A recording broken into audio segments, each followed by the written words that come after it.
Last week, when I went to a lunch to meet a friend, he didn't show up. I called him. He said, "I'm sick." Now, most people would leave it there. He sounded terrible. Surely being sick was a great excuse for blowing an appointment. But then he said, with a very sick tone, "I forgot." Now, he was very sick. Moments later, he was diagnosed with the coronavirus. But he was something else. He was a man of integrity.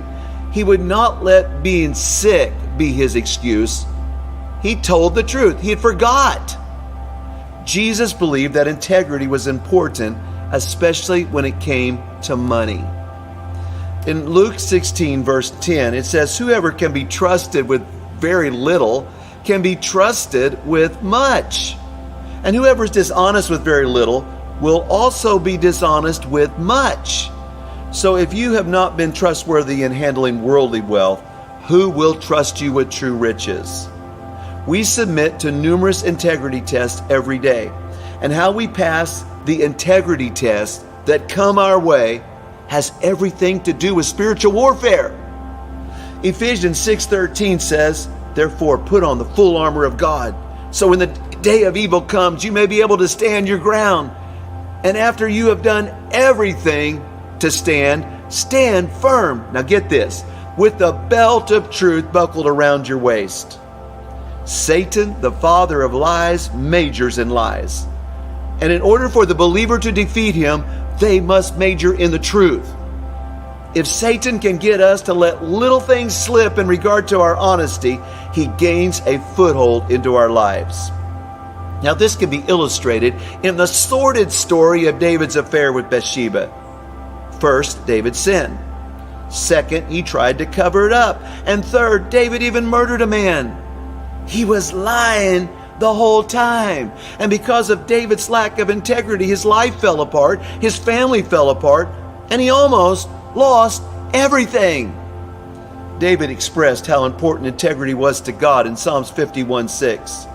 It says, "Behold, you delight in truth in the inward being." The Christian warrior will succeed in spiritual warfare when they walk in integrity. Paul believed in spiritual warfare. This reality settled in upon him as he sat in prison bound to a Roman soldier. And Paul decided to use the Roman soldier's armor to illustrate the importance of integrity in doing battle against the enemy. Paul tells the Ephesians, number one, to put on the belt of truth. Now the belt went around the loins. The soldier would tuck his tunic in his belt.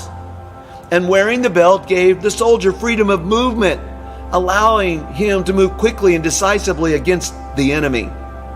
The belt cinched up all of the parts of the armor. It held things together. And the Roman soldier used their belt to attach other weapons in place, especially their sword. The belt of truth remains the integrating part that the victorious Christian wears. And I'm going to say it again, this belt is integrity. Radical warriors wear the truth. I'm so thankful the truth sets us free. I'm so thankful we hear the truth. But as we live out the truth, it also gives us power in spiritual warfare. Radical warriors do not practice deceit. There is nothing hidden. There are no cover-ups. What you see is what you get. There are no disguises. And here's the best part. As radical warriors walk in integrity, the attacks of the enemy fail. Truth holds things together. So every morning when we get up, let's put on first the belt of truth around our waist. That means that we will be constantly cinching ourselves up, determined to live out the truth of Scripture. Dietrich Bonhoeffer, moments from execution, reflected on what kind of people the church would need after the war. He said, "What the church will need in our century will not be people of genius. It will not be strategists, but simple, straightforward, honest men and women." Some years ago, a man by the name of George was invited to a home in his community to talk to a father about his son because his son was on to drugs.